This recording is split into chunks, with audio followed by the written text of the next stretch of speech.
चलिए, शिक्षक भर्ती परीक्षा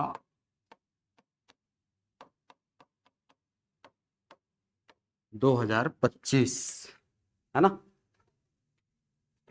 देखिए, ये जो वैकेंसी है 2025 की, हाँ 2025 की ये जो वैकेंसी है ना, ये आप सभी को पता होगा कि 3 अलग अलग स्तरों पर होनी है। ठीक है, एक तो सबसे पहले वर्ग 1 के शिक्षक, जिनको आप बोलते हो व्याख्याता। दूसरा वर्ग 2 के शिक्षक, जिनको ऑफिशियली शिक्षक नाम दिया गया है। और तीसरा है वर्ग 3 के शिक्षक, जिनको नाम दिया गया है सहायक शिक्षक। सहायक शिक्षक ये नाम दिया गया है। ठीक, अब बात यह कि सर काफी दिनों बाद आई है, आपकी बहुत सारी मांगों के बाद सरकार ने इन 5000 पदों पर भर्तियों की घोषणा की है। ठीक है, ये जो 5000 पद हैं ये अलग अलग भागों में बटे हुए हैं, जिसके अंतर्गत आप व्याख्याता के भी पद देखते हैं, इसके अंतर्गत सहायक शिक्षक के भी पद हैं, शिक्षक के भी, सहायक शिक्षक के शिक्षक के भी पद हैं। इसके अलावा जो प्रयोगशाला है ना, उसके भी पद हैं शिक्षक के। तो अलग अलग सेक्शंस को मिला करके कुल 5000 पदों पर भर्तियां की जानी है। कुल 5000 पद हैं, यहाँ पे भर्तियां हमको दिखाई पड़ रही हैं आगे। ठीक, हो सकता है कि वो आगे जा करके और इसमें भर्तियां निकाले। ठीक है, क्योंकि जब वो अभी जो पीडीएफ है ना, संशोधित जो प्रस्ताव था, उसका यदि आप पीडीएफ देखे होंगे तो उसमें लगभग 30,561 रिक्तियों की बात कही गई है। मतलब अभी भी वैकेंट कितने हैं पद? लगभग 30,000 पद अभी भी वैकेंट हैं। अब सवाल ये आता है कि सर तो एक बार में 30,000 क्यों नहीं निकाल देते, है ना, 30,500 पद एक बार में क्यों नहीं निकाल देते? भाई आर्थिक बोझ भी कोई चीज होती है। ठीक है, सरकार शायद ये सोच रही है कि हम पर एक साथ इकोनॉमिक बर्डन ना आ जाए, इसीलिए हम इसको चरणबद्ध तरीके से धीरे धीरे धीरे धीरे करके कंप्लीट करेंगे इस प्रक्रिया को। और हो सकता है कि इसी प्रकार से टुकड़ों में आपको छोटे छोटे करके ये पूरी 30,561 भर्ती हुई दिखे। ठीक है, तो मौका यही लास्ट है ऐसा नहीं है, लेकिन हमको मान के चलना है कि ये मौका लास्ट है। एक बार हथौड़ा मारो, खत्म करो यार, काहे अगले बार के लिए बचा के रखना। ठीक है, कंप्लीट करो इसी बार, एग्जाम निकालो, शिक्षक बनो। ठीक है, और जा करके शिक्षा व्यवस्था को सुधारो। बहुत सारी विसंगतियां अभी बीच में आपने सुनी, बहुत सारी टकराहट जो है, जो बीएड डीएड संघ और शासन के बीच में आपको देखने को मिला, ये सारी चीजें दरकिनार करते हुए अभी 5000 पद आया है। तो इन 5000 पदों पर इतना मेहनत करो कि आपको एक ही बार में सिलेक्शन मिल जाए। ठीक है, सहायक शिक्षक के लिए जब आप तैयारी कर रहे हैं तो आपके पास तो एक बहुत शानदार मौका होता है अपने भविष्य को गढ़ने के साथ साथ अपने राज्य के भविष्य को भी अपने हाथ में रख करके उसको एक मूर्त रूप देने का, है कि नहीं? क्योंकि हम बचपन से पढ़ते हैं कि भाई जो बच्चे होते हैं, छोटे बच्चे, वो कच्ची मिट्टी के होते हैं, है ना, कच्ची मिट्टी है, उनको जैसा ढालोगे वैसा ढलेंगे। आपके पास ये मौका इस स्तर पर मिलता है कि आप इस राज्य के भविष्य को एक नई दिशा, एक अच्छे रास्ते पर आप ला सकते हो, है कि नहीं? क्योंकि शुरुआती चरण, आप जब पियाजे का सिद्धांत भी पढ़ोगे तो उसमें साफ लिखा रहता है कि जो 4 चरण होते हैं उसमें प्रारंभिक जो अवस्थाएं होती हैं विकास की, है ना, किशोरावस्था के पहले की अवस्था, वो विकास की अवस्था के दौरान बहुत जबरदस्त रोल निभाती हैं बच्चे के पूरे जीवन काल को निर्धारित करने में। आप उसी काल में पढ़ते हैं कि सर वो जो कॉन्क्रीट ऑपरेशनल काल होता है या फॉर्मल ऑपरेशनल काल होता है, वो सारे कालों में आप एक चीज देखिएगा, उन सब में ये लिखा रहता है कि भाई इस काल में यदि बच्चे को आपने यदि कुछ सिखाया तो वो सोच बच्चे के आजीवन रहने वाली है। इसीलिए तो शुरू में बोलते हैं कि जब छोटे बच्चे रहते हैं ना तो उनको सारी कहानियां सुनाओ, लेकिन भूत प्रेत वाली कहानी मत सुनाओ, नहीं तो जीवन भर डरेगा बच्चा उससे, है कि नहीं? हाँ, तो ये नेगेटिव चीजों से दूर करने के लिए आपको बोला जाता है, जब आप भाषा शिक्षण भी पढ़ते हो तो वहां पर भी ये सारी चीजें आएंगी, है ना।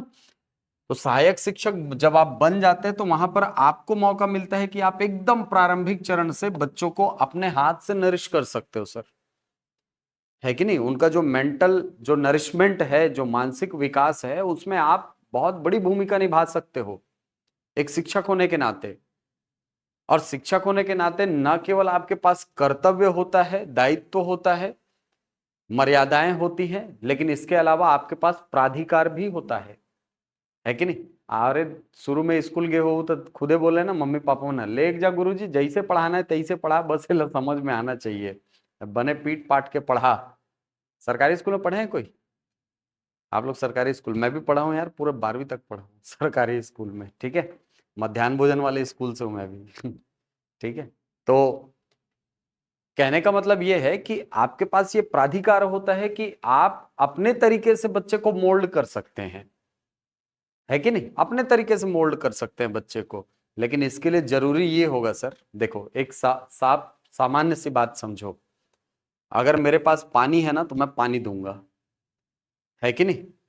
मेरे पास अगर अमृत है तो अमृत दूंगा, है कि नहीं। लेकिन मेरे दिमाग में अगर गोबर है तो मैं गोबर ही बांटूंगा, सीधी साफ बात है। इसीलिए शिक्षक का नॉलेजफुल होना बहुत जरूरी है। आप समझिए इस बात को, अगर शिक्षक के पास ही नॉलेज नहीं होगा तो वो आगे आने वाली पीढ़ी को क्या हस्तांतरित करेगा, है कि नहीं। इसीलिए शिक्षक के पास ज्ञान होना बहुत जरूरी है। और जिन लोग, है ना, हाँ, जिन लोग प्रारंभिक शिक्षण में सरकारी स्कूल में किए हैं, आपको पता होगा कि आप किस स्तर के विद्यालय से पढ़ करके आए हो, ठीक है। जहां तक मैं अपनी बात करता हूं तो मैं अपने आसपास जब अभी शिक्षा का लेवल देखता हूं बच्चों का, तब मुझे ये लगता है कि अरे हम लोग के टाइम तो ऐसा कुछ था ही नहीं, ठीक है। या अपने ही समकालीन जब बच्चों को देखता था इंग्लिश मीडियम या किसी कॉन्वेंट स्कूल के बच्चों को, तो लगता था मुझे कि अरे यार ये फैसिलिटी मेरे स्कूल में क्यों नहीं है कि नहीं। वहां पर बढ़िया शनिवार के शनिवार खूब मैदान में टीचर ही ले जाकर के खिला रहे हैं बच्चों को, टीचर खुद खेल रहा है बच्चों के साथ। हमारे यहाँ तो नहीं, बोर्री पकड़ के उठाना है, मजा आता था उनको, नहीं तो पीला स्केल में सोटना है कहने का मतलब ये है कि जो बेसिक एजुकेशन हमारे हमारे समय में हमने देखा है, अब उस व्यवस्था में सुधार करने का समय आ गया है। और जब आपके पास ये है शक्ति कि आप ये बदलाव कर सकते हो, ठीक है, तो आपको बिल्कुल इस दिशा में आगे बढ़ना चाहिए। और मेरे हिसाब से तो यार, है ना, एक शिक्षक बन करके छत्तीसगढ़ महतारी की सेवा करने का अवसर मिल रहा है, इससे बड़ी बात और कुछ हो ही नहीं सकती, है कि नहीं। मैं बोल रहा हूं ना, अपना भविष्य तो, अपना इकोनॉमिक जो भविष्य है वो तो आप सुधारोगे ही, ठीक है। सरकारी नौकरी है मतलब अपना भविष्य सुरक्षित है, लेकिन इसके साथ ही अपने राज्य के भविष्य को भी एक नई दशा और दिशा देने का एक बहुत सुनहरा अवसर होता है शिक्षक के रूप में, ठीक है। अब मैं ये नहीं कहता कि आप पूरे छत्तीसगढ़ के बच्चों को सिखा सकते हो, हैं ऐसे भी शिक्षक हैं जिन्होंने सिखाया है, ठीक है। ऐसे बहुत सारे शिक्षक आपको मिलेंगे जिनको राष्ट्रपति पुरस्कार मिला हुआ है, हमारे छत्तीसगढ़ से ही मिला है। पिछले साल भिलाई की वो मैडम, सुने कि नहीं, दिव्यांग थी मैडम, है ना, उनको मिला है राष्ट्रपति पुरस्कार। तो बहुत सारे टीचर हैं जिनको राष्ट्रपति सम्मान मिल चुका है। और ये राष्ट्रपति सम्मान क्यों मिलता है सर? शिक्षा के क्षेत्र में उत्कृष्ट कार्य करने पर, है कि नहीं। हाँ, तो शिक्षक बन करके राज्य की सेवा करने का बहुत शानदार अवसर दे रहा है आपको ये एग्जाम, ये मान करके चलो, बहुत शानदार अवसर, ठीक, चूकना नहीं है भाई। ओके, चल। तो सवाल ये कि सर सहायक शिक्षक बने कैसे? अब देखो, सहायक शिक्षक के यदि मैं सिलेबस की बात करूं तो इसके लिए तो आपको एग्जाम को पार करना पड़ेगा, ये तो पता है सर, है कि नहीं। सहायक शिक्षक बनना है तो एग्जाम निकालना पड़ेगा। एग्जाम में पढ़ना क्या होगा सर? तो एग्जाम में आपको देखना होगा कि इसका सिलेबस क्या है सर, पाठ्यक्रम क्या है। यदि इसके पाठ्यक्रम की बात करूं तो इसका सिलेबस कई छोटे छोटे भागों में बटा हुआ है, ठीक है। कुल 150 अंक का सिलेबस हमारे पास है वर्तमान में। अगर व्यापम ने एग्जाम लिया मान करके चलिए, तो इसको 100 अंक में इसको समायोजित करने का प्रयास करेगा। अगर ये एग्जाम व्यापम लेता है तो मान करके चलिए कि इसको 100 नंबर में वो एडजस्ट करेगा। लेकिन अभी जहां तक खबरें निकल करके आ रही हैं कि इस एग्जाम को सीजी व्यापम ने लेने से मना कर दिया है, सुना होगा आपने। तो हो सकता है कि आगामी समय में ये एग्जाम आपको लोक सेवा आयोग के द्वारा संचालित करते हुए मिल जाए। और अगर इसको लोक सेवा आयोग लिया, यानी सीजीपीएससी यदि इस एग्जाम को कंडक्ट करवाता है, तो मान करके चलो क्वेश्चन का स्तर बहुत अच्छा आएगा। ठीक है, क्योंकि सीजीपीएससी कभी भी एकदम हवा हवाई क्वेश्चन नहीं देता है, ठीक ठाक क्वेश्चन देता है। अभी रिसेंट के एक दो एग्जाम, एक आध एग्जाम को, जैसे एडीआई का एग्जाम है, इसको केवल छोड़ दो, बाकी सारे एग्जाम में क्वेश्चन का स्तर बहुत अच्छा रहा है। और पिछले 5 साल का यदि आप रिकॉर्ड लोगे सीजीपीएससी का, तो क्वेश्चन का लेवल बहुत शानदार रहा है। मतलब बिना पढ़े अगर कोई गया है तो वो एग्जाम नहीं निकाल सकता। आपको अगर एग्जाम निकालना है तो प्रॉपर रणनीति के साथ आपको पढ़ाई करनी होगी, तभी एग्जाम निकलेगा। ये स्थिति है। ओके, चलो। तो यदि हम सिलेबस की बात करें सहायक शिक्षक की, तो सहायक शिक्षक के सिलेबस में सबसे पहले तो बाल विकास एवं शिक्षा शास्त्र है 30 अंक का। इसके बाद 2 भाषाएं हैं, एक है हिंदी भाषा और एक इंग्लिश लैंग्वेज है। 2 लैंग्वेज है सर, दोनों मिलाकर के 50 अंक, यानी 25 की हिंदी है और 25 अंक की इंग्लिश है सर। इसके बाद आपको एक हिस्से में देखने को मिलता है गणित। गणित है आपका 30 अंक का, 30 अंक का गणित है आपका। इसके बाद एक हिस्से में है आपका पर्यावरण अध्ययन। सिलेबस देखा है आपने, पर्यावरण अध्ययन कितने नंबर का, 20 अंक का। एक हिस्से में है आपका कंप्यूटर, और कंप्यूटर है 10 अंक का। और एक भाग में है सामान्य अध्ययन या सामान्य ज्ञान, यह है आपका 10 अंक का। तो कुल मिलाकर देखें तो 30 और 50 80 हो गए, 80 और 30 110, 110 और 20 130, 140 और 150। तो कुल 150 प्रश्न आपके आने हैं। 150 अंक का आपका क्वेश्चन पेपर होगा।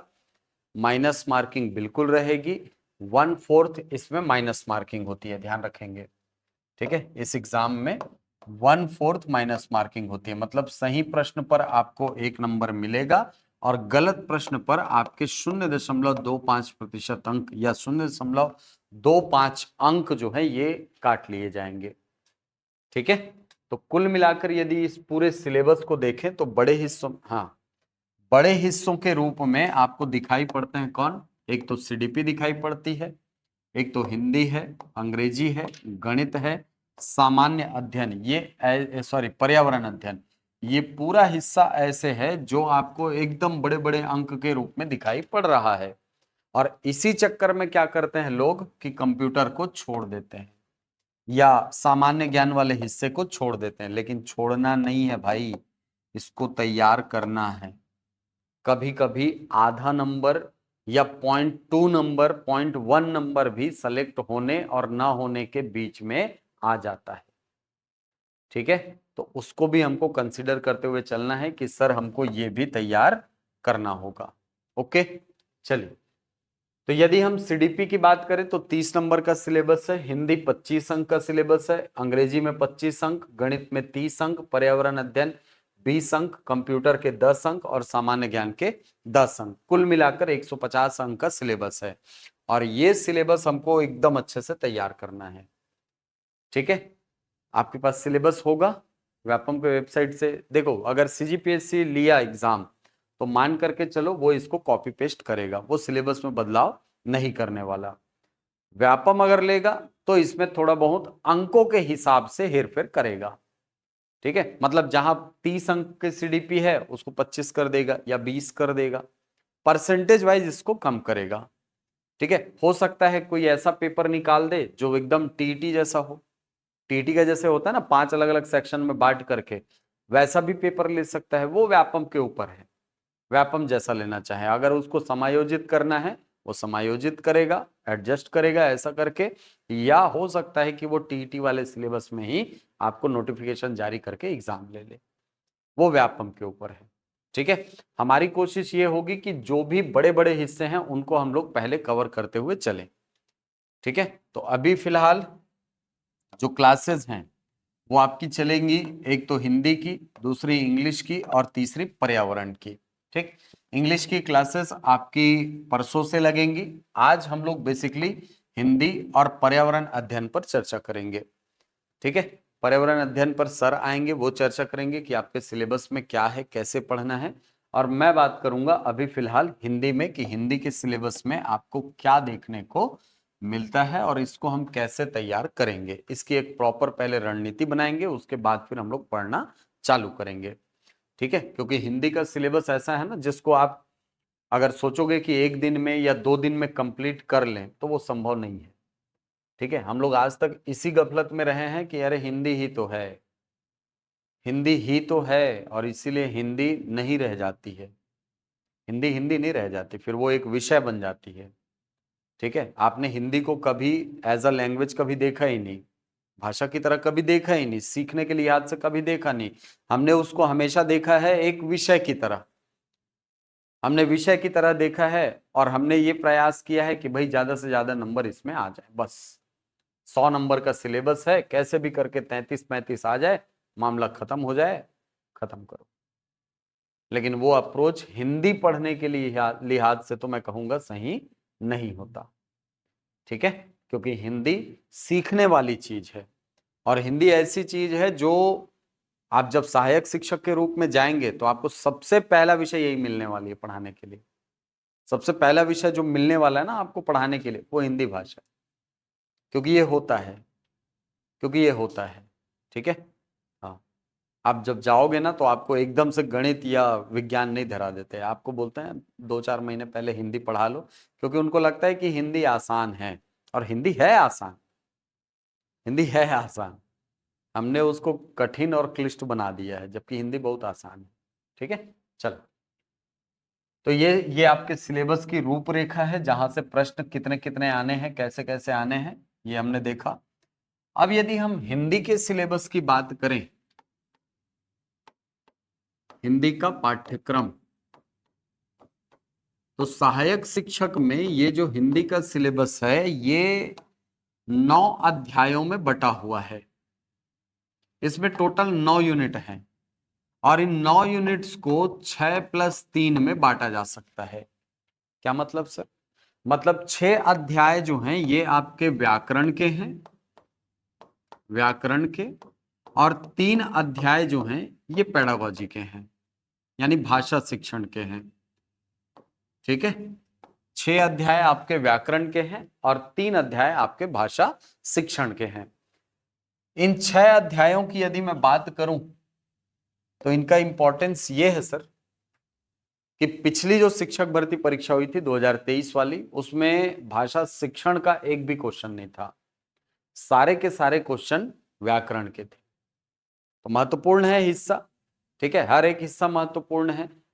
पेडागोजी इसलिए महत्वपूर्ण है क्योंकि अगर शिक्षक भर्ती परीक्षा सीजीपीएससी ने लिया, अगर सीजीपीएससी ने लिया तो मान करके चलो कम से कम 5 से 7 क्वेश्चन भाषा शिक्षण से आपको मिलेगा, कंफर्म बोल रहा हूं, मिलेगा। अगर सीजीपीएससी ने ये एग्जाम लिया तो पेडागोजी के कम से कम आपको 5 से 7 क्वेश्चन मिलेंगे। ठीक है, तो व्याकरण और पेडागोजी ये दोनों भागों से मिलकर के आपका पूरा सिलेबस बना हुआ है। अब सिलेबस में क्या है सर, सिलेबस में क्या है तो देखेंगे आप, इस सिलेबस की यदि मैं बात करूं तो इसमें जैसा मैंने बताया तो इसमें कुल 9 यूनिट हैं। इसमें पहला जो यूनिट है, पहला जो यूनिट है यह है आपका वर्ण विचार, यानी इसके अंतर्गत हमको पूरी की पूरी वर्णमाला पढ़नी है। ठीक है, और सिलेबस जब आप देखते हैं तो सिलेबस में वर्णमाला या पूरा सिलेबस ही बोला जाए बहुत अस्त व्यस्त तरीके से लिखा हुआ है आपका सिलेबस। जैसे इकाई 1 में होना था, आप रखें सिलेबस आप देखिएगा, इकाई 1 जब आप पढ़ेंगे तो वहां पर वर्ण, वर्णमाला, वर्तनी, है ना, वर्ण के साथ स्वर, व्यंजन, वर्तनी ऐसा लिखा होगा। उसी टॉपिक के साथ उसने जोड़ दिया है लिंग वचन को, और कारक को नीचे लिखा है उसने। ठीक है, तो सिलेबस अस्त व्यस्त है। मैं आपको बताता हूं इसका एक्चुअल सिलेबस जो है वो कैसे फ्लो होना चाहिए, क्योंकि इसमें बहाव तो होना चाहिए सर सिलेबस में। ठीक, इकाई 1 में आपको पढ़ना है, आपको पूरी की पूरी वर्णमाला। अब इस वर्णमाला के अंतर्गत हम लोग क्या पढ़ते हैं सर?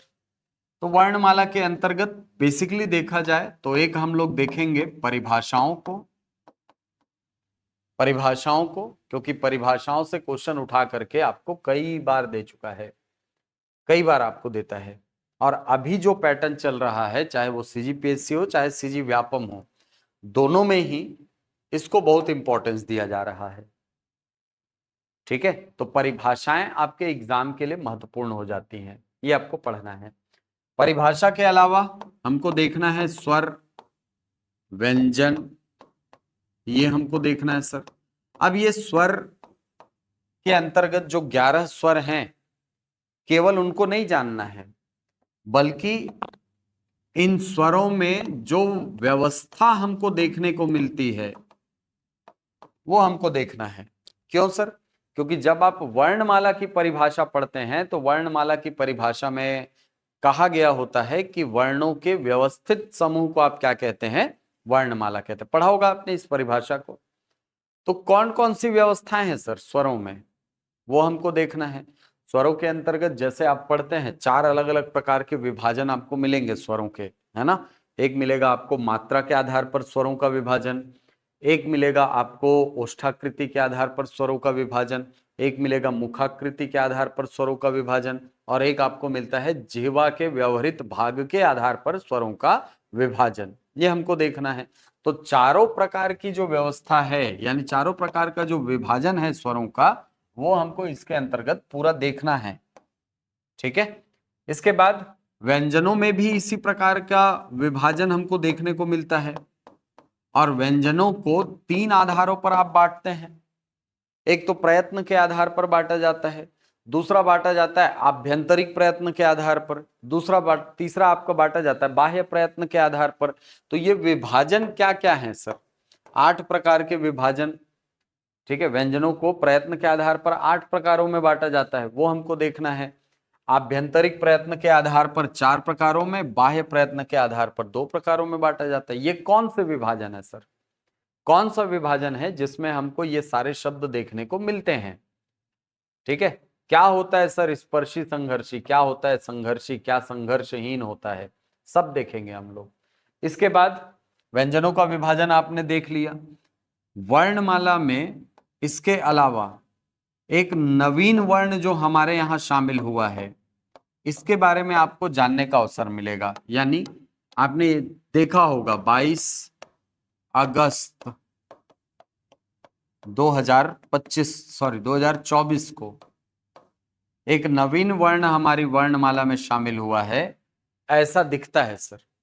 देखा होगा आपने, खबरें देखी होंगी, न्यूज देखा होगा, है ना, टेलीग्राम या व्हाट्सएप ग्रुप में देखा होगा कि इस प्रकार की बात हो रही है कि सर एक नवीन वर्ण जो है ये हमारे यहाँ शामिल किया गया है। ये नवीन वर्ण क्या है सर? ये कैसे उच्चारित होता है? इसका ओरिजिन कहाँ है सर? इसका सोर्स क्या है जहां से उठा करके हमने अपनी वर्णमाला में इसको स्थान दिया है, वो हमको देखना है। ये सारी चीजें जब आप पढ़ लोगे तब आपकी वर्णमाला होती है कंप्लीट। कम से कम 3 से 4 दिन की क्लास है। इसके अलावा और क्या विभाजन है सर, यानी और क्या कॉन्सेप्ट है? तो इसके अलावा वर्णों का उच्चारण स्थल आपको पढ़ना है। और यहां से मैं बता रहा हूं अभी जो क्वेश्चन का पैटर्न है ना, अगर सीजीपीएससी लिया तो क्वेश्चन ऐसा देगा जिसमें आपको टाइम ज्यादा लगे, क्योंकि सीजीपीएससी जब कठिन करने के लिए जाता है क्वेश्चन तो वो इतना कठिन देता है कि लोगों से बनता नहीं है, और सरल करने के लिए जाता है तो बहुत सरल बन जाता है सर। तो वो हमेशा बीच वाले रास्ते में चलता है, वो ऐसे रास्ते में चलता है जिससे कि पढ़ने वालों को से तो क्वेश्चन बने, लेकिन जिन लोग नहीं पढ़ करके आए हैं या तुक्काबाजी मारने वाले हैं उनसे गलतियों की गुंजाइश भी बराबर अमाउंट में बनी रहती है। ठीक है, उनसे बहुत ज्यादा गलतियां होती हैं। माइनस मार्किंग में बहुत सारे लोग सीजीपीएससी की परीक्षा से बाहर होते हैं। रीजन वही होता है कि सर वहां पर वो ऑप्शन ऐसे सेट करता है कि आप एकदम प्री डिटरमाइन करके नहीं जा सकते कि अच्छा इसका आंसर ये होगा, इतने ठो का आंसर बी है तो इतने का आंसर सी हो, आप नहीं बता सकते वहां। सीजीपीएससी ऐसा नहीं करता है। ठीक है, अब वर्णों का उच्चारण स्थल को ही अगर मैं देखूं या इसी सेक्शन की यदि मैं बात करता हूं, तो आपने यहां से क्वेश्चन का पैटर्न कैसे देखा होगा यार? कैसे देखो इसका क्वेश्चन, जैसे पूछ लेता है आपको ए का उच्चारण स्थल है, और विकल्प में दे देता है ए कंठोष्ठ है, विकल्प बी कंठ तालव्य है, विकल्प सी दंतोष्ठ है, विकल्प डी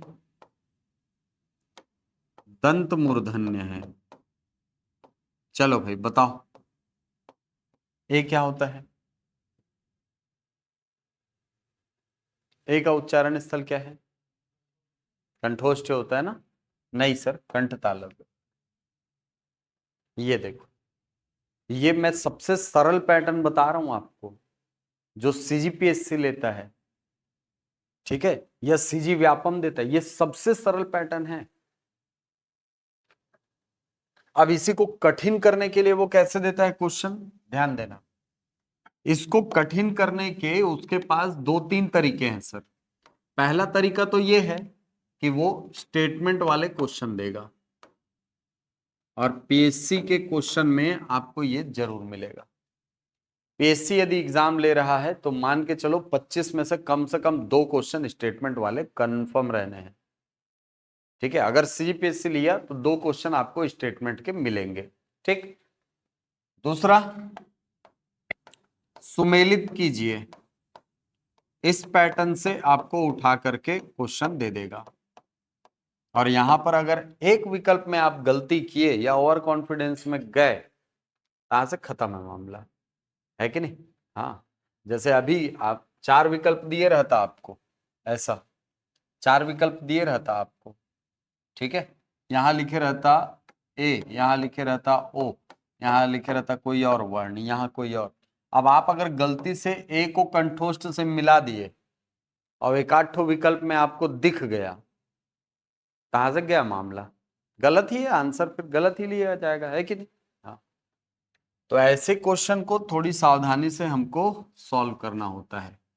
ऐसे टाइम पे या ऐसे सिचुएशन में ऐसे क्वेश्चन को है हल करते समय न केवल हमको दिमाग को शांत रहना पड़ता है, दिमाग को शांत रखना पड़ता है, बल्कि एकदम अवेयर रहना पड़ता है क्वेश्चन के लिए कि वो पूछ क्या रहा है कि नहीं? दोनों चीजें एकदम अवेयर वाली चीजें हैं सर। आपको एक तो देखना पड़ता है क्वेश्चन में पूछ क्या रहा है, और दूसरा आपको यह देखना होता है कि कौन सा ऑप्शन ज्यादा बेहतर मैच कर रहा है। ठीक है, क्योंकि यहां पर कई बार ऐसे होता है कि ए है ना, अब कैसे देगा विकल्प ए का 1 और दूसरे में भी लिखा है ए का 1। अब दोनों जगह मिला है, एक ही तो पता है अपने को, बाकी दो विकल्प काट भी लोगे तो इसमें कंफ्यूज हो जाओगे, है कि नहीं? इसीलिए दिमाग का अवेयर रखने के साथ साथ आपको नॉलेजफुल होना भी जरूरी है। नॉलेज आपके पास होना ही चाहिए, तभी ये क्वेश्चन बनेंगे। ओके, ठीक है। हाँ हूं करते रहना भाई, क्लास में मैं बता रहा हूं। ठीक है, हाँ हूं नहीं करोगे अमर कथा चूक जाओगे। पार्वती माता चूकी थी वैसी, सुने हो कि नहीं कहानी? सुने हो ना? हाँ, अमरनाथ गुफा ऐसी बना है। ठीक है, वहीं लेके गए थे शंकर भगवान, चलो तुमको अमर कहानी सुनाऊंगा करके। हाँ हूं करते रहना करके शर्त रखे थे। सो गई, कबूतर हाँ हूं करता रहा, कबूतर कबूतर हाँ हूं करता रहा और कबूतर अमर हो गया। बताओ, है कि नहीं? तो हाँ हूं करने का अलग वैल्यू है क्लास में जब कोई बता रहा है कुछ। ठीक है, हाँ, तो हाँ हूं करते रहना, मैं रहूं चाहे कोनो रहे भाई। चलो, तो ये क्वेश्चन का पैटर्न आपको बदलता हुआ सीजीपीएससी में एकदम अलग से दिखेगा। ठीक है, तो वर्णों का उच्चारण स्थल, इसके अलावा एक टॉपिक मैं बोलूं तो प्राणत्व के आधार पर वर्णों का विभाजन मिलेगा, जिसमें आप अल्प प्राण, महाप्राण ये पढ़ते हो। इसके अलावा आप पढ़ते हो अघोष वर्ण और सघोष वर्ण, यानी घोषत्व के आधार पर वर्णों का विभाजन देखते हो, ये भी आपको देखना है। तो क्वेश्चन के तो कई तरीके हैं सर, कई पैटर्न हैं, ठीक है। लेकिन अगर ये सारे बेसिक आपके क्लियर हैं तो आपको फिर क्वेश्चन में बहुत ज्यादा परेशानी नहीं होने वाली है। इसके लिए बेसिक का क्लियर होना बहुत जरूरी है, ठीक है। चल, इकाई 1 में बेसिकली आपको पढ़ना है वर्णमाला को। अब दूसरा टॉपिक की यदि मैं बात करूं तो दूसरा टॉपिक हम लोग पढ़ेंगे शब्द रचना, ठीक है। शब्द रचना सिलेबस में यदि आप देखेंगे तो सिलेबस में ये आपको देखने को मिलेगा इकाई 3 और इकाई 4 में, ठीक है। दोनों मिला करके सोचो कितनी अव्यवस्थित है ये। शब्द रचना के अंतर्गत हम लोग 2 टॉपिक पढ़ते, सॉरी 4 टॉपिक पढ़ते हैं। एक टॉपिक हम लोग इसमें पढ़ते हैं संधि, एक टॉपिक हम लोग पढ़ते हैं इसमें उपसर्ग, तीसरा टॉपिक हम लोग पढ़ते हैं प्रत्यय, और चौथा टॉपिक हम लोग पढ़ते हैं समास। ये 4 टॉपिक आते हैं शब्द रचना के अंतर्गत, ठीक है। तो शब्द रचना में 4 टॉपिक हैं, कौन कौन से? संधि, उपसर्ग, प्रत्यय और समास, ये 4 टॉपिक आते हैं। तो हम लोग जब वर्णमाला को बहुत अच्छे से जान लेंगे, बहुत अच्छे से जब जान लेंगे, तब हमारे लिए ये सारे टॉपिक्स पढ़ना आसान हो जाएंगे, ठीक है। इसके लिए वर्णों का ज्ञान होना बहुत जरूरी है। इसीलिए तो कक्षा 1 में जब आप जाते हो तो वहां वर्णों का बोध कराया जाता है आपको, वर्ण बोध पढ़ते हो सबसे पहले, ठीक है। शब्द रचना आप पढ़ लिए, उसके बाद फिर आपको पढ़ाया जाएगा शब्द साधन, तीसरा टॉपिक। और शब्द साधन के अंतर्गत आप शब्दों को जो 5 अलग अलग आधारों पर बांटा जाता है, उन 5 आधारों को पढ़ेंगे। मतलब शब्दों को आप पढ़ेंगे अर्थ के आधार पर भेद, सार्थक शब्द क्या होते हैं सर, निरर्थक शब्द क्या होते हैं। फिर सार्थक शब्दों के भेद में आप जाओगे तो पर्यायवाची शब्द है, अनेक शब्दों के लिए एक शब्द है, विलोम शब्द है कि नहीं, ये सारे शब्द आएंगे उसमें। इसके बाद आप पढ़ते हैं इसमें अर्थ के आधार पर शब्द हुआ, फिर आप पढ़ते हो रूपांतरण के आधार पर शब्दों के भेद। तो इसमें विकारी शब्द क्या होता है, अव्यय क्या होता है, ये अपने को देखना है। इसके अलावा हमको पढ़ना है रचना के आधार पर, या इसी को व्युत्पत्ति के आधार पर बोल देता है, इसी को बनावट के आधार पर शब्दों का भेद बोल देता है। ये विभाजन अपने को पढ़ना है। इसके अंतर्गत बेसिकली हमको देखना है रूढ़ शब्द, यौगिक शब्द और योग रूढ़, ये 3 प्रकार के शब्दों को हमको इसके अंतर्गत देखना होता है। फिर हम लोग देखेंगे उत्पत्ति के आधार पर शब्दों के भेद, या इसी को उद्भव के आधार पर, या इसी को स्रोत के आधार पर शब्द भेद बोल देता है। तो 4 प्रकार के शब्द हमको यहां पर भी देखने हैं, तत्सम, तद्भव, देशज, विदेशज। इसके अलावा संकर शब्दों को हम अलग से पढ़ेंगे। क्यों सर? क्योंकि संकर शब्द जो है वो इस मूल विभाजन के अंतर्गत शामिल नहीं होता सर, वो अलग से एक कॉन्सेप्ट है, उसको हमको अलग से पढ़ना होगा, ठीक है। तो उत्पत्ति के आधार पर शब्दों के 4 भेद और उसको हमको पढ़ना है। उसके बाद फिर अर्थ के आधार पर शब्दों के जो 8 भेद हैं वो हमको पढ़ने हैं सर, जिसमें संज्ञादि पद आते हैं। संज्ञादि पद कहने का मतलब होता है संज्ञा, सर्वनाम, विशेषण, क्रिया। सिलेबस में केवल इतना लिखा है, 4 प्रकार के पद और पद भेद, यही लिखा है आपके, संज्ञा, सर्वनाम, विशेषण, क्रिया। लेकिन मैं बता रहा हूं आज तक ऐसा कोई एग्जाम नहीं हुआ है शिक्षक भर्ती का जिसमें इन 4 के अलावा 5वें से क्वेश्चन ना आया। क्रिया विशेषण से आता है सर, आता है क्वेश्चन, लिखा नहीं है सिलेबस में, मेंशन नहीं है, लेकिन क्वेश्चन आएगा यहां से, ठीक है। इसके अलावा ये क्रिया है ना, संज्ञा, सर्वनाम, विशेषण, क्रिया। फिर 5वां क्रिया विशेषण, संबंध बोधक, समुच्चय बोधक, विस्मयादि बोधक। 8 प्रकार के कुल शब्द के भेद होते हैं अर्थ के आधार पर, 8 प्रकार के। और इन 8 प्रकारों को हमको इनके टाइप के सहित पढ़ना है। क्यों सर? देखो पिछले बार का यदि एक क्वेश्चन देखोगे, है ना, थोड़ा सा कठिन क्वेश्चन था, लेकिन है जिन्होंने पढ़ा है उनके लिए एकदम आसान है। कैसे सर? ऐसे क्वेश्चन आता है, ध्यान देना, जैसे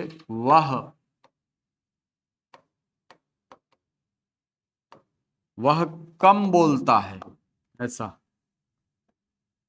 वह, इसी टाइप का क्वेश्चन था, एग्जैक्ट क्वेश्चन मुझे तुरंत ध्यान में नहीं आ रहा है ना, लेकिन ऐसा क्वेश्चन आया हुआ है सर। वह कम बोलता है, इस वाक्य में क्रिया विशेषण का कौन सा प्रकार है? क्रिया विशेषण का प्रकार है, और विकल्प दिया है रीतिवाचक, विकल्प बी दिया है परिमाणवाचक, परिमाणवाचक, विकल्प सी दिया है स्थानवाचक, और विकल्प डी दिया है संख्यावाचक। ऐसा पहचानो बोला है, ठीक है। ये तो फिर भी बन जाएगा सर, इस प्रकार का क्वेश्चन आपको पूछा हुआ है, ऐसा क्वेश्चन एक आपको बता रहा हूं, बढ़िया क्वेश्चन है ये भी। एक आपको क्वेश्चन पूछा हुआ है कि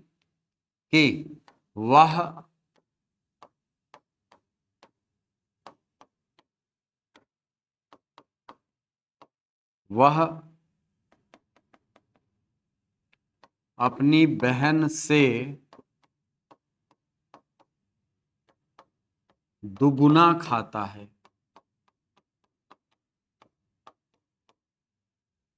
वह अपनी बहन से दुगुना खाता है, या दुगुना क्या था, चावल खाता है, ऐसा रोटी खाता है, ऐसा कुछ है, ठीक है। अब पूछा है वाक्य में कि इस वाक्य में विशेषण का प्रकार बताओ, और विकल्प कैसा दिया है, ध्यान से सुनिएगा। पहला क्रमवाचक, क्रमवाचक, दूसरा परिमाणवाचक, तीसरा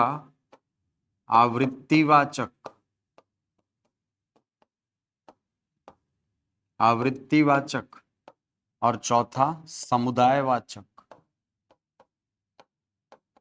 सोचो ये प्रश्न का स्तर, ठीक है। अगर अक्कड़ बक्कड़ बम्बे बो में गए, कहां से बुझा गए है कि नहीं यार, ठीक है। अगर यहां से अक्कड़ बक्कड़ बम्बे बो लगाए तो सर वो खत्म ही है क्वेश्चन। ऐसे क्वेश्चन या तो बनेंगे या तो नहीं बनेंगे, एकदम सीधा साधा हिसाब है, या तो बनेगा या तो नहीं बनेगा सर। पता है तो बनेगा, नहीं पता है नहीं बनेगा। तो क्यों ना ये कोशिश की जाए कि ये हमको पता रहे, है कि नहीं। हम इतनी पढ़ाई करें कि हाँ सर ऐसे क्वेश्चन भी हमसे बनने चाहिए, और ये तभी होगा जब मैं पढ़ाता चलूं और साथ में आप प्रैक्टिस करते जाओ। जितनी प्रैक्टिस करेंगे आप उतना ज्यादा आप परफेक्ट होते जाएंगे, ये मान करके चलो। जितनी प्रैक्टिस आप करेंगे उतना आप परफेक्ट होते चलेंगे, ठीक है। फिर हिंदी का कोई क्वेश्चन नहीं छूटना है, हिंदी में पूरे 25 में 25 फोड़ना है, अपने को टारगेट लेके चलना है, ठीक है। क्योंकि स्कोरिंग सब्जेक्ट है, जितना समय आपको गणित में लगना है उसका लगभग 1/10वां भाग हिंदी के एक क्वेश्चन में लगता है कि नहीं। अगर गणित में आपको एक क्वेश्चन बनाने में मान लो 1 मिनट लग रहा है, तो हिंदी का क्वेश्चन पढ़ करके उसका आंसर निकालने में यदि आपको पता है तो 5 से 6 सेकंड, ज्यादा से ज्यादा 10 सेकंड, है कि नहीं। 10 सेकंड बहुत होता है एक क्वेश्चन पढ़ने में हिंदी का। और मैं तो कहता हूं हिंदी के 25 क्वेश्चन के लिए यदि मुझे, अगर किसी एकदम अच्छे विद्यार्थी से अगर सॉल्व करवाना है क्वेश्चन, एक क्वेश्चन सॉल्व करवाना है, तो मुझे नहीं लगता कि सर 20 सेकंड से ज्यादा समय कितने भी कठिन क्वेश्चन रहे उसमें लेगा वो, ठीक है। 20 सेकंड मैं कहता हूं गणित की तुलना में तो बहुत कम है। नंबर तो उतने मिलने हैं सर, नंबर तो उतना ही मिलना है, इसमें भी वहां भी एक नंबर है, यहां भी एक नंबर है, कटने वाला कोई खेल ही नहीं है। है कि नहीं? हाँ, चलो, तो मेहनत इतनी करो इसमें कि ये पूरा टारगेट ना पूरा 25 में 25 फोड़ने की, ये 25 और आता है यार, ऐसा नहीं कि नहीं लाया जा सकता, बहुत आसान है। अगर सही से सही दिशा में मेहनत की जाए 25 और 25 फूटता है इसमें। ठीक है, पिछले बार की परीक्षा में तो लाए हैं यार, बहुत सारे स्टूडेंट लाए हैं। ठीक है, हिंदी में लाए हैं, गणित में लाए हैं, अंग्रेजी में लाए हैं, बहुत अच्छे अच्छे नंबर हैं उनके। ठीक है, मेहनत करेंगे तो सारी चीजें संभव हैं। चलो, तो ये तो हो गया आपका शब्दों का अलग अलग तरीके से विभाजन, शब्द साधन में हम ये पढ़ते हैं। ये पढ़ने के बाद, ये पढ़ने के बाद आपको मैं लेकर के चलूंगा, कौन सा नंबर का टॉपिक हो जाएगा ये, चौथा है नहीं? हाँ, इसको मैं लेकर के चलूंगा आपको शब्द रूप की तरफ। और जब आप शब्द रूप पढ़ते हैं तो इसके अंतर्गत बेसिकली 3 टॉपिक है। एक तो है लिंग, दूसरा टॉपिक है वचन, और तीसरा टॉपिक है आपका कारक या परसर्ग। परसर्ग बोला जाता है कारक को। ठीक है, ये 3 टॉपिक हो गए आपके, कौन से? लिंग हो गया, वचन हो गया और कारक हो गया सर। ओके, इसके बाद 5वें टॉपिक में हम लेकर के चलेंगे आपको वाक्य की तरफ। वाक्य में जाना, अब वाक्य जब आप पढ़ोगे तो मेनली जो हिस्सा है ना, वो आपके सिलेबस में लिख दिया है, वाक्य अंग एवं, वाक्यों के अंग एवं भेद लिखा है ना, वाक्यों के अंग एवं भेद, केवल इतना ही लिखा है परिभाषा में। जबकि वाक्य में अंग तो आपको पढ़ने ही है। कितने अंग होते हैं? कितने अंग होते हैं? 2 अंग होते हैं सर, उद्देश्य और विधेय। और अगर आपका उद्देश्य और विधेय ये हिस्सा क्लियर है तो आपको ये हिस्सा भी बहुत आसान पड़ेगा, पदबंधों के बारे में आप जान पाएंगे। ठीक है, यदि आपसे वाक्यों के अंग बनते हैं, इसके क्वेश्चन बन रहे हैं, तो मान करके चलो कि आपको पदबंध सीखने में बहुत ज्यादा तकलीफ सामना नहीं करना पड़ेगा सर। ठीक है, तो अंग में उद्देश्य और विधेय है। इसके अलावा वाक्यों के आवश्यक तत्व, ये आपको देखना है सर। क्यों देखना है सर? सिलेबस में तो लिखा नहीं है, लेकिन फिर भी देखना है बोल रहे हो। हाँ, देखना है। क्यों देखना है? यहां से क्वेश्चन लगातार कई बार आया है, सिलेबस में मेंशन नहीं होता लेकिन क्वेश्चन आते हैं सर यहां से। ठीक है, इसके अंतर्गत आपको मिलेगा आवश्यक तत्व के अंतर्गत 6 अलग अलग प्रकार के आवश्यक तत्व होते हैं। सार्थकता होनी चाहिए, पदक्रम होना चाहिए, अन्वय होना चाहिए, है ना, निकटता या आसक्ति होनी चाहिए। तो कुल 6 अंग हैं यहाँ पर वाक्यों के, जो हर वाक्य में होना जरूरी है। तो उन 6 अंगों के बारे में पढ़ेंगे। इसके बाद फिर आप पहुंचोगे वाक्यों के भेद, यानी वाक्यों के प्रकार में। और वाक्यों को इसके प्रकारों में बांटने के लिए आप बेसिकली 2 अलग अलग आधारों का प्रयोग करते हैं। एक आप बांटते हैं अर्थ के आधार पर, और दूसरा आप बांटते हैं रचना के आधार पर। अर्थ के आधार पर 8 प्रकार के वाक्य और रचना के आधार पर 3 प्रकार के वाक्य होते हैं। 8 प्रकार के वाक्य, और यहां से ये जो आप पढ़ते हो रचना के आधार पर, है ना, सरल वाक्य, संयुक्त वाक्य और मिश्र वाक्य पढ़ते हैं आप। ये वाक्य के प्रकार में बेसिकली आप रचना के आधार पर वाक्यों को पढ़ते हैं। एक होता है इसमें सरल वाक्य, दूसरा होता है संयुक्त वाक्य, और तीसरा होता है मिश्र या मिश्रित वाक्य। ये विभाजन है। लेकिन अब जो क्वेश्चन का पैटर्न है ना, मैं आपको बता रहा हूं, इस हिस्से से धीरे धीरे धीरे धीरे करके यहां शिफ्ट हो गया है। आप पिछले 2-3 साल के क्वेश्चन देखो, आपको सरल वाक्य, संयुक्त वाक्य और मिश्र वाक्य से क्वेश्चन बहुत कम मिलेंगे। आपको क्वेश्चन कहां से ज्यादा मिलेंगे? आप पढ़ते हैं इसको, विधानवाचक वाक्य, निषेधवाचक वाक्य, प्रश्नवाचक वाक्य, इच्छावाचक, आज्ञावाचक वाक्य, पढ़ा होगा नाम। संदेहवाचक वाक्य, संकेतवाचक वाक्य, विस्मयादिवाचक वाक्य, 8 प्रकार के वाक्य हैं। तो यहां पर आकर के ये पैटर्न चेंज होता है। अब ये जो क्वेश्चंस हैं, मैं आपको फिर बोल रहा हूं, यहां से क्वेश्चन बहुत कम हो गए हैं आना, यहां से बहुत कम। रेयरली आपको 10 में से एक एग्जाम में दिख गया तो दिख गया।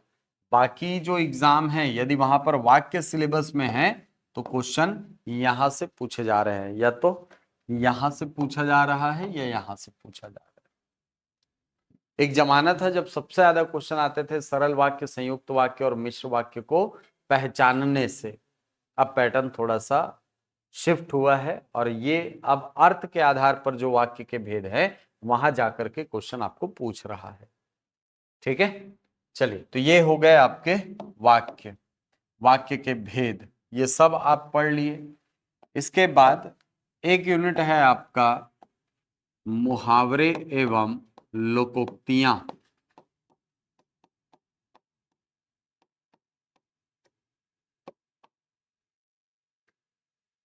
मुहावरे एवं लोकोक्तियां आपके सिलेबस में ना, एक राहत की बात ये है, राहत की बात क्या है यार, ये पता रहना चाहिए सिलेबस में, पढ़ने वालों को फायदा होता है। क्या है सर? एक तो है काल और दूसरा है विराम चिन्ह। ये दोनों टॉपिक वैसे देखा जाए तो टोटल 4 टॉपिक ऐसे हैं जो कि शिक्षक में है, सहायक शिक्षक में नहीं है। जिसमें एक टॉपिक हो गया काल, एक टॉपिक हो गया आपका विराम चिन्ह, एक टॉपिक हो गया आपका शब्द युग्म, और एक टॉपिक हो गई आपकी शब्द शक्ति। ये 4 ऐसे टॉपिक हैं जो कि आपको सहायक शिक्षक में नहीं मिलेगा, लेकिन शिक्षक में इसका सिलेबस मिलता है और वहां से क्वेश्चन भी आते हैं। ठीक है, तो मुहावरे लोकोक्ति हमको यहां पर पढ़ना है। ध्यान रखना, काल आपके सिलेबस में नहीं है, विराम चिन्ह आपके सिलेबस में नहीं है, न शब्द युग्म है और न शब्द शक्ति, चारों चीजें आपके सिलेबस का हिस्सा नहीं है, ये ध्यान रखेंगे। मतलब ये पूरा हिस्सा मिल करके आपके व्याकरण वाला हिस्सा बनता है सर। ये पूरा हिस्सा मिल करके क्या बनेगा? आपके व्याकरण का हिस्सा। ठीक है, एक बार देख लेते हैं सिलेबस को। चलो, स्वर, व्यंजन, अक्षर, वर्तनी, लिंग, वचन हो गया, संधि हो गया सर, शब्द रूप, शब्द रचना हो गया सर, अनेक शब्दों के लिए एक, ठीक है संगे सर, ओके। इतना ही है आपके सिलेबस में व्याकरण वाले भाग में। ठीक है, अच्छा ऐसा कोई है क्या जो दोनों के लिए एलिजिबल हो? 2 और 3 के लिए, दोनों के लिए आप एलिजिबल हैं तो देंगे वो भी। नहीं, आने के लिए नहीं, बाकी घर पे करो ना। ठीक है, हाँ, उसमें आप एक चीज ध्यान रखना। ठीक है, अब मैं जनरली, अब चूंकि सहायक शिक्षक की कक्षा है तो मुझे नहीं बताना चाहिए था, लेकिन मैं बताऊंगा। क्योंकि देखो, सिलेबस में ना सहायक शिक्षक के इतना है, शिक्षक का जब आप सिलेबस देखोगे ना तो वहां पर आपको 4 टॉपिक अलग से पढ़ना है, ये टॉपिक प्लस वो 4 टॉपिक। ये 4 टॉपिक क्या क्या है सर? एक टॉपिक आपका मैंने बताया कि विराम चिन्ह है, जो 20 प्रकार के विराम चिन्हों का प्रयोग आप हिंदी में करते हो वो सारी चीजें पढ़नी है। इसके अलावा विराम चिन्ह के बाद एक टॉपिक मैं बोलूंगा काल, 3 प्रकार के काल होते हैं, है ना, एक तो भूतकाल होता है, एक वर्तमान काल होता है और तीसरा भविष्य काल होता है सर, 3 काल होते हैं। हर काल के फिर से भेद है, जैसे 6 भेद भूतकाल के, 5 भेद वर्तमान काल के और 3 भेद भविष्य काल के। तो ये विभाजन भी पढ़ना है। इसके अलावा एक टॉपिक मैं बोलूंगा इसमें शब्द युग्म, और एक टॉपिक है शब्द शक्ति। ठीक है, ये 4 टॉपिक एकदम अच्छे से तैयार करना है अपने को अलग से। ठीक है, आप कर लीजिएगा ये टॉपिक। बिल्कुल, ठीक है। चलो, डीएलएड वाले दोनों में एलिजिबल हैं आपका, वर्ग 2 में भी वर्ग 3 में भी। ठीक है, हाँ, ट्वेल्थ अगर है, ट्वेल्थ प्लस डीएलएड है तो आप वर्ग 3 देंगे, और ग्रेजुएशन के साथ है तो वर्ग 2 भी दे सकते हैं। हाँ, अब ये सारे टॉपिक आपके सिलेबस में मेंशन्ड है, लेकिन कुछ ऐसे टॉपिक हैं जो आपके सिलेबस में लिखे हुए नहीं है लेकिन वहां से क्वेश्चन आते हैं। जैसे जैसे एक टॉपिक मैं यहां से कहता हूं, भाषा बोध वाला टॉपिक, ठीक है सर। संज्ञा भी चाहिए तो संज्ञा चलेगी ना भाई, संज्ञा है ना। हम्म, हाँ ठीक है, तो ये आपके सिलेबस में लिखा हुआ है नहीं, उसमें शिक्षक में, सहायक शिक्षक में नहीं है। अच्छा, अब मैं कुछ ऐसे टॉपिक की बात कर रहा हूं जो आपके सिलेबस में लिखा हुआ नहीं है सर, लेकिन जहां से क्वेश्चन आना ही आना है, आएगा ही क्वेश्चन, देख लेना आप। कौन सा टॉपिक है सर? तो इसके अंतर्गत पहला जो टॉपिक मैं बोलूंगा वो है भाषा बोध। अब ये भाषा बोध क्या है सर? भाषा के बारे में जानना, इसको बोला जाता है भाषा बोध, ठीक है। भाषा बोध के अंतर्गत बेसिकली आप क्या पढ़ते हैं सर? भाषा बोध के अंतर्गत आप पढ़ते हैं भाषा क्या है, परिभाषा भाषा की, भाषा के गुण, भाषा के प्रकार, हिंदी का विकास क्रम आप इसी में देखते हैं। एक क्वेश्चन आपने देखा होगा ना, संस्कृत, पाली, प्राकृत, अपभ्रंश, अवहट्ठ, हिंदी। देखियो क्वेश्चन, एक सीक्वेंस दिया रहता है, बोला रहता है ये इसको अरेंज करो, सही सीक्वेंस कौन सा है बताओ। तो वो सीक्वेंस हमको इसी टॉपिक के अंतर्गत देखने को मिलेगा। इसके अलावा भाषा के संबंध में संवैधानिक प्रावधान क्या क्या है, कॉन्स्टिट्यूशन में क्या क्या प्रोविजंस हैं, वो भी हमको भाषा बोध वाले टॉपिक के अंतर्गत ही देखना है। और इसी के अंतर्गत एक नया टॉपिक जो मैं आपको ऐड करके पढ़ाऊंगा वो है शास्त्रीय भाषा, ठीक है। शास्त्रीय भाषा क्यों सर? सिलेबस में लिखा नहीं है लेकिन क्वेश्चन आ सकता है, क्योंकि पिछले साल करंट अफेयर में बहुत महत्वपूर्ण था ये, क्योंकि 5 भाषाओं को आपने जोड़ा है, 5 भाषाओं को आपने शास्त्रीय भाषा का दर्जा दिया है ना, तो वो 5 भाषाएं कौन सी हैं वो सब शामिल करेंगे। बताऊंगा ना, समय आन दो ना, सब एक एक करके सारी चीजों पर डिस्कस करेंगे, है ना।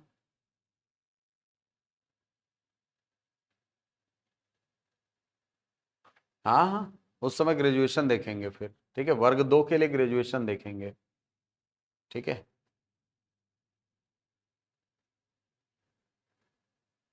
चलो, तो एक टॉपिक हो गया आपका भाषा बोध, यहां से क्वेश्चन आते हैं। दूसरा टॉपिक मैं बोलूंगा शब्द शुद्धि। बताओ कौन सा एग्जाम ऐसा देखो जिसमें इसके क्वेश्चन नहीं होंगे सर? आता है, आपको 4 शब्द दे देता है, बोलता है इसमें से कौन सा शब्द सही है, पहचानो, 4 विकल्प में से एक विकल्प आपका आंसर आंसर होता है। इसी प्रकार एक टॉपिक में बोलूंगा वाक्य शुद्धि।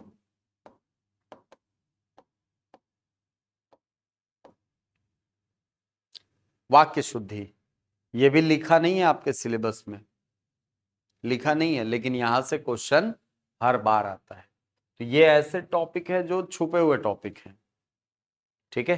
ये लिखा हुआ नहीं है लेकिन यहां से क्वेश्चन उठा करके आपको हर बार लगभग देता ही है। ओके, चलो, तो ये हिडन टॉपिक्स हैं, इनको पहले कंप्लीट करना है। अब ये कंप्लीट हो जाएगा, फिर हम लोग आएंगे आपके भाषा शिक्षण वाले हिस्से में, ठीक है। फिर आएगा आपका टॉपिक भाषा शिक्षण, और मैं पहले ही बोला हूं भाषा शिक्षण वाला जो टॉपिक है ये आपके 3 अध्यायों में है, 3 यूनिट्स में आपको भाषा शिक्षण देखने को मिलेगा, ठीक है। क्या क्या है ध्यान से सुनिएगा। इकाई 7, 8 और 9 देखिए। इकाई 7 बच्चों की भाषाई विकास की प्रक्रिया, ठीक है। बच्चों में यानी जो डेवलपमेंट होता है भाषा का, वो भाषा कैसे विकसित होती है सर, भाषा कैसे विकसित हो रही है। इसके अंतर्गत आप एक सामान्य क्रम देखते हो कि सर सुनना, बोलना, पढ़ना, फिर लिखना, है कि नहीं, यही क्रम बताया जाता है अधिकांश भाषा शास्त्रियों के द्वारा या बाल मनोवैज्ञानिकों के द्वारा कि सर पहले पहले आता है आपका सुनना, फिर आता है बोलना, फिर आता है पढ़ना, और फिर आता है लिखना, ये सीक्वेंस बताते हैं। मॉन्टेसरी के द्वारा इसी में परिवर्तन किया जाता है, याद होगा क्या परिवर्तन होता है? क्या परिवर्तन किया गया था मॉन्टेसरी के द्वारा? मॉन्टेसरी का नाम सुने हो ना? कौन है मॉन्टेसरी? हाँ हाँ, मारिया मॉन्टेसरी। कौन है वो? हाँ, अरे यार एलकेजी पढ़ते हैं ना अब।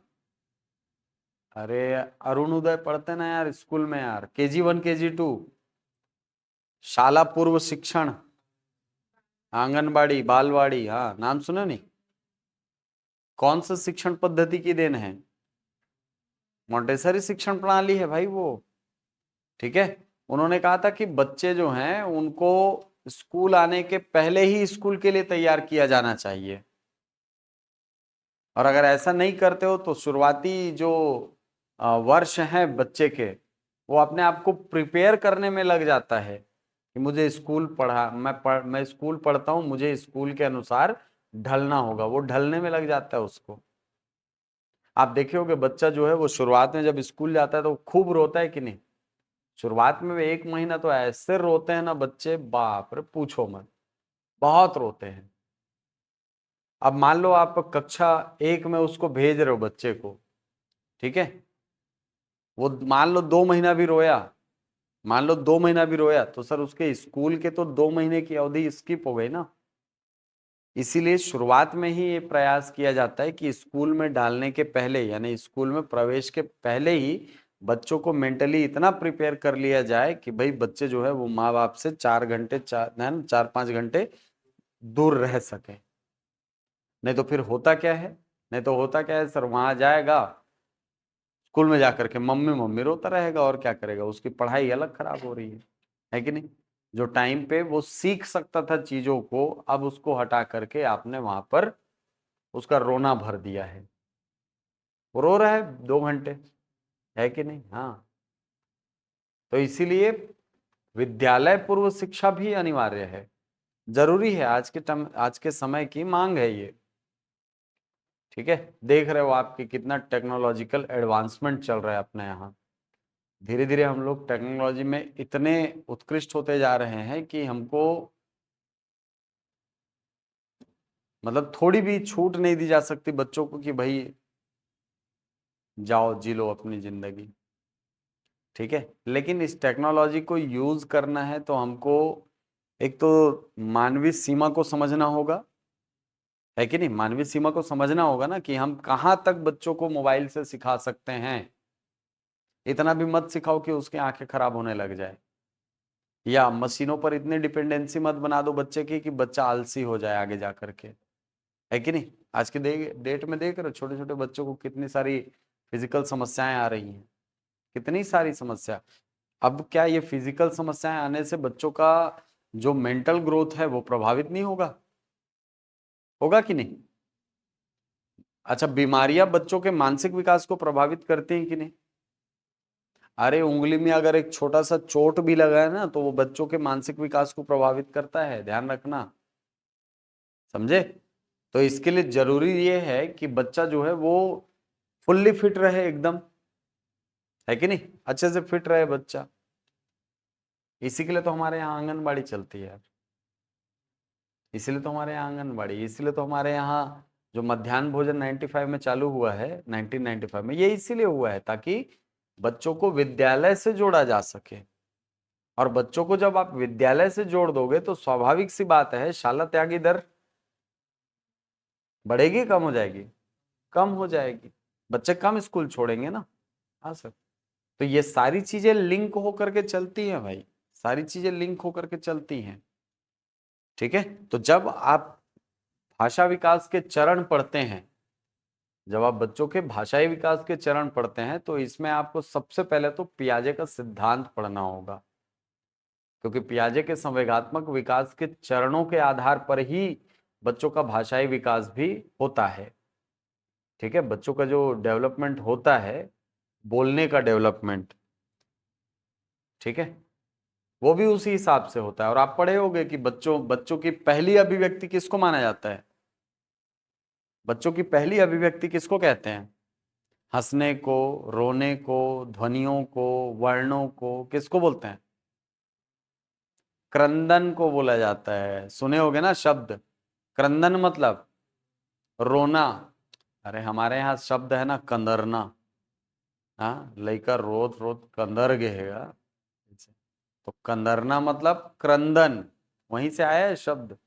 ठीक है, तो ये जो बच्चे हैं जब एकदम छोटी अवस्था में होते हैं, एकदम शुरुआती अवस्था में, तो सर उनके पास तो शब्द है नहीं, वो ध्वनियों पर आश्रित हैं, है कि नहीं? ध्वनिया भी कैसी सर? अनगढ़ ध्वनिया, मतलब जिनका कोई अर्थ नहीं होता है। अब उआ उआ का क्या अर्थ होता है बताओ ना? कोई अर्थ होता है? नहीं होता सर, ये अर्थहीन ध्वनिया है। लेकिन जब इसके साथ भावनाओं को बच्चा जोड़ देता है, तब वहां पर समझ आता है कि अच्छा बच्चा अनकंफर्टेबल है कि नहीं? और इसीलिए बच्चा जो है वो अपने आप को अभिव्यक्त करने के लिए, अपनी अपनी असहजता को प्रदर्शित करने के लिए सबसे पहली बार रोता है।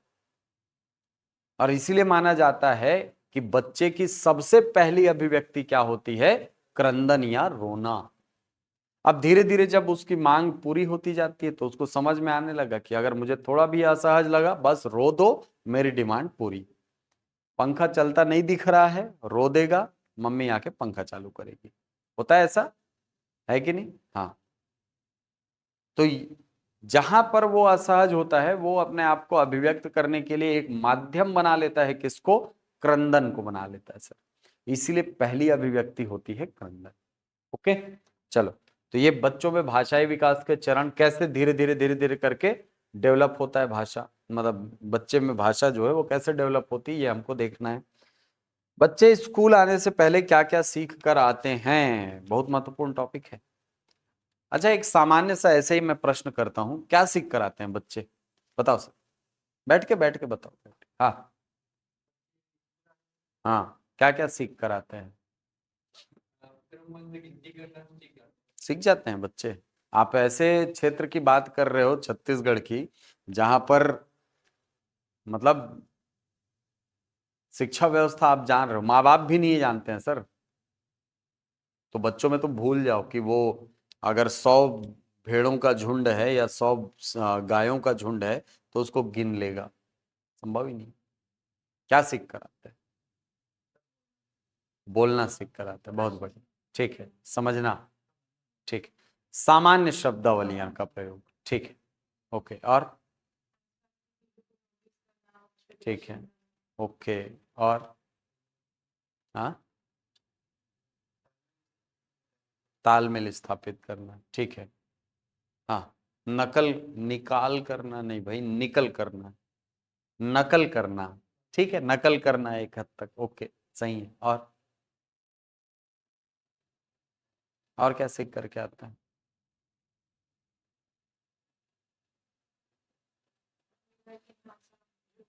हाँ, बहुत बढ़िया, बहुत महत्वपूर्ण चीज है कि नहीं? क्यों महत्वपूर्ण है? क्यों महत्वपूर्ण है? अपने आसपास की भाषा क्यों महत्वपूर्ण, उसको इतना महत्व क्यों दिया जाता है, मुझे ये बताओ जरा। आसपास में जो भाषा बोली जा रही है बच्चे के, उसको इतना महत्व क्यों दिया जाता है? हम्म,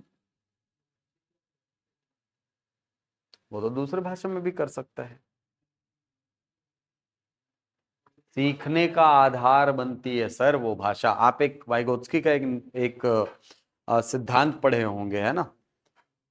जिसमें वो कहता है कि बच्चे जो है वो धीरे धीरे अपने विकास की प्रक्रिया में प्राथमिक भाषाओं को सीखने के बाद यूनिवर्सल ग्रामर बनाते हैं सर, सार्वभौमिक व्याकरण की रचना करते हैं।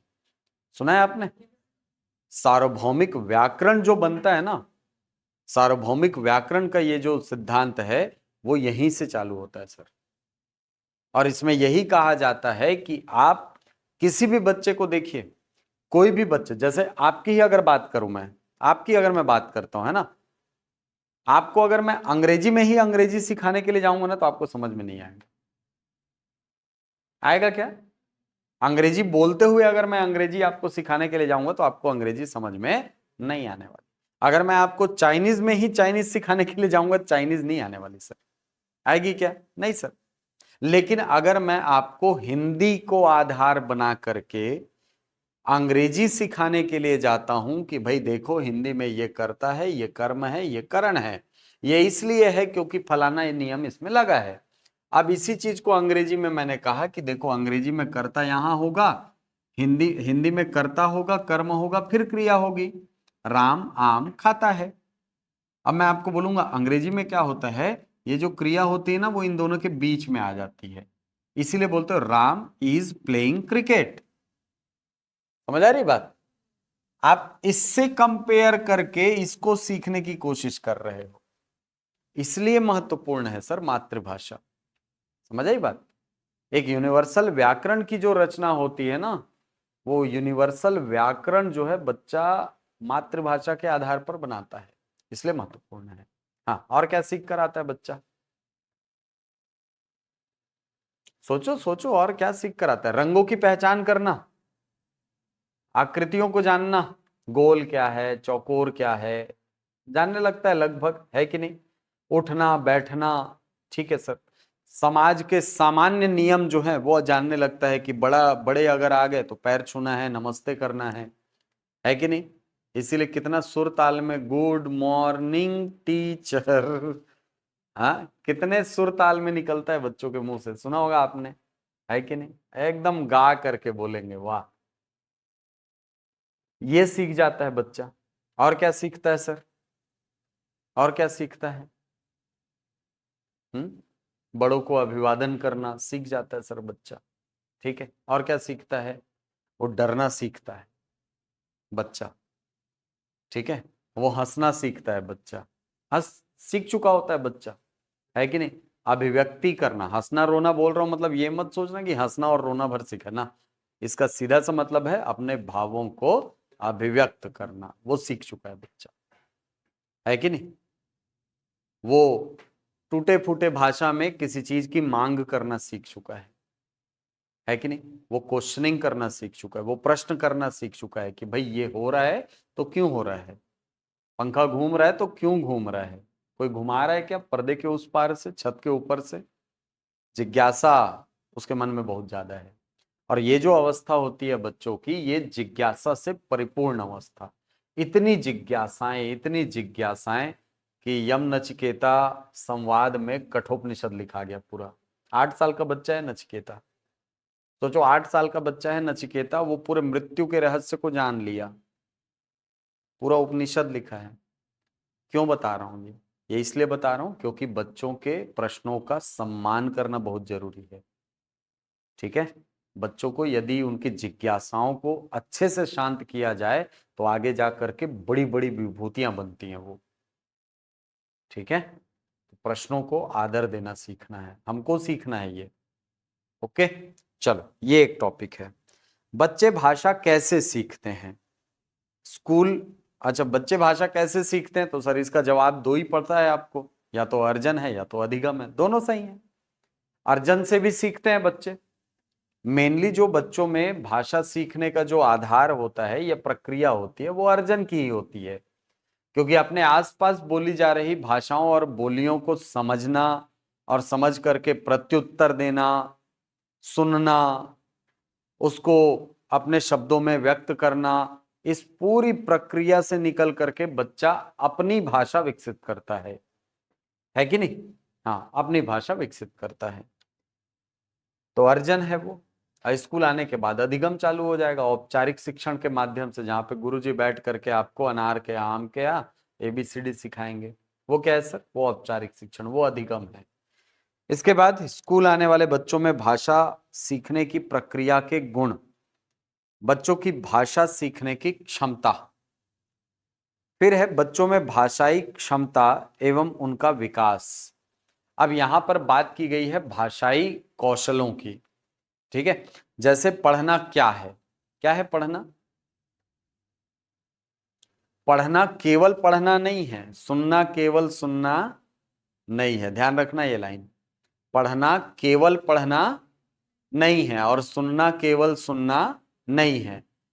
पढ़ करके उसके अर्थ को ग्रहण करने की प्रक्रिया, सुन करके अर्थ को ग्रहण करने की प्रक्रिया, मुख में ध्वनियों के माध्यम से सार्थक शब्दों का प्रयोग करते हुए सार्थक वार्तालाप डेवलप करना, विकसित करना, यह भाषाई कौशल होता है।